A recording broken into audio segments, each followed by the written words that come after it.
नमस्कार, आप देख रहे हैं डेली यूपी। आपके साथ मैं हूं राजदीप सिंह। वक्त हो चला है शाम तक की बड़ी खबरों का, लेकिन उससे पहले डालते हैं एक नजर आज की सुर्खियों पे। नोएडा समेत यूपी में नई न्यूनतम मजदूरी लागू, लाखों श्रमिकों को मिलेगा लाभ।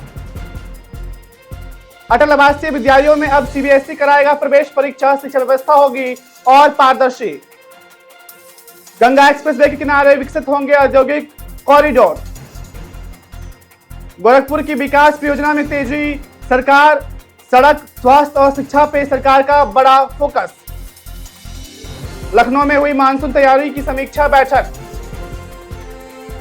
अब रुख करते हैं शाम तक की बड़ी खबरों की ओर। सपा ने 2027 चुनाव के लिए जातिवार डेटा जुटाने की रणनीति तेज की है।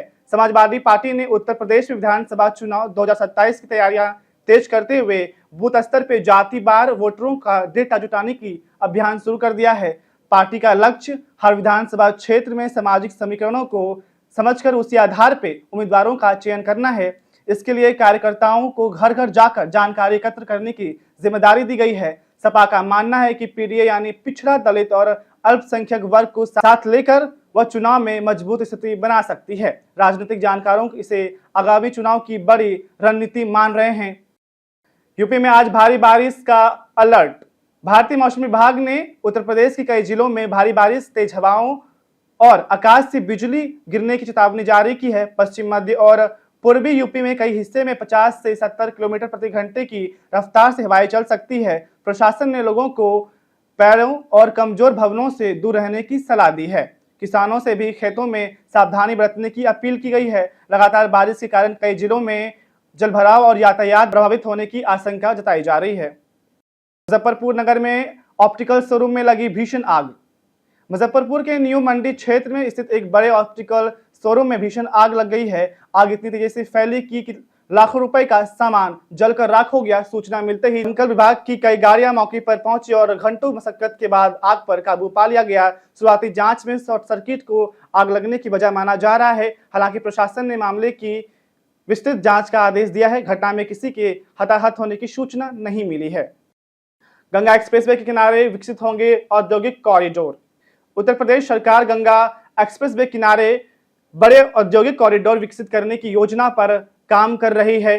सरकार का उद्देश्य मेरठ से प्रयागराज तक उद्योग, वेयरहाउस और लॉजिस्टिक्स हब स्थापित करना है। इससे निवेश बढ़ेगा और हजारों युवाओं को रोजगार मिलने की संभावना है। एक्सप्रेसवे के आसपास औद्योगिक इकाइयों की स्थापना के लिए कई कंपनियां ने भी रुचि दिखाई है। सरकार का दावा है कि यह परियोजना प्रदेश की अर्थव्यवस्था को नई गति देगी। एथेनॉल ब्लेंडिंग नीति पर अजय राय ने प्रधानमंत्री को लिखा पत्र।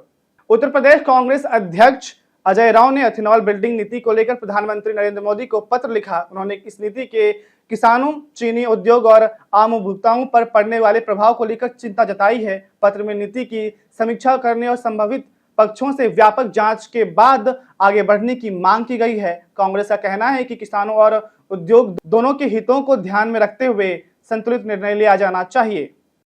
यूपी में नए जिले की मांग फिर हुई तेज। उत्तर प्रदेश के कई क्षेत्रों में नए जिले बनाने की मांग फिर एक बार तेज हो गई है। फरेंदा, शाहगंज और नानपारा जैसे क्षेत्रों ने लोगों को अलग जिला बनाने की मांग उठाई है। उनका कहना है कि बड़े जिले के कारण प्रशासनिक सेवाएं लोगों तक समय पर नहीं पहुंच पाती है। नए जिले बनने से विकास के कार्यों में तेजी आएगी और लोगों को सरकारी सुविधाएं आसानी से मिल सकेगी। सरकार फिलहाल मांगों का अध्ययन कर रही है। अयोध्या राम मंदिर चढ़ावा मामले में जांच हुई तेज। अयोध्या राम मंदिर में चढ़ावे से जुड़े मामले की जांच अब और तेज हो गई है। जांच एजेंसियां मंदिर की वित्तीय व्यवस्था और चढ़ावे के प्रबंधन से जुड़े कई लोगों से पूछताछ कर रही है। रिकॉर्ड और दस्तावेज की भी जांच की जा रही है। अधिकारियों का कहना है कि यदि किसी तरह की अनियमितता सामने आती है तो उस दोषियों के खिलाफ सख्त से सख्त कार्रवाई की जाएगी। इस मामले पर पूरे अब प्रदेश की नजर बनी हुई है। अटल आवासीय विद्यालयों में अब सीबीएसई कराएगा प्रवेश परीक्षा। उत्तर प्रदेश सरकार ने अटल आवासीय विद्यालयों में प्रवेश प्रक्रिया को अधिक पारदर्शी और गुणवत्तापूर्ण बनाने के लिए बड़ा फैसला लिया है। अब इन विद्यालयों की प्रवेश परीक्षा सीबीएसई आयोजित करेगा। इससे परीक्षा प्रणाली राष्ट्रीय स्तर के मानकों अनुरूप होगी और चयन प्रक्रिया अधिक निष्पक्ष मानी जाएगी। अटल आवासीय विद्यालय मुख्य रूप से श्रमिकों और कमजोर वर्गों के बच्चों को गुणवत्तापूर्ण शिक्षा देने के उद्देश्य से स्थापित किया गया है। सरकार का मानना है कि इस बदलाव से विद्यालयों को बेहतर शैक्षणिक अवसर मिलेगा और शिक्षा व्यवस्था पर भी भरोसा बढ़ेगा। नोएडा में श्रमिकों के लिए नई न्यूनतम मजदूरी लागू। उत्तर प्रदेश सरकार ने नोएडा सहित प्रदेश के विभिन्न औद्योगिक क्षेत्रों में श्रमिकों के लिए नई न्यूनतम मजदूरी लागू कर दी है।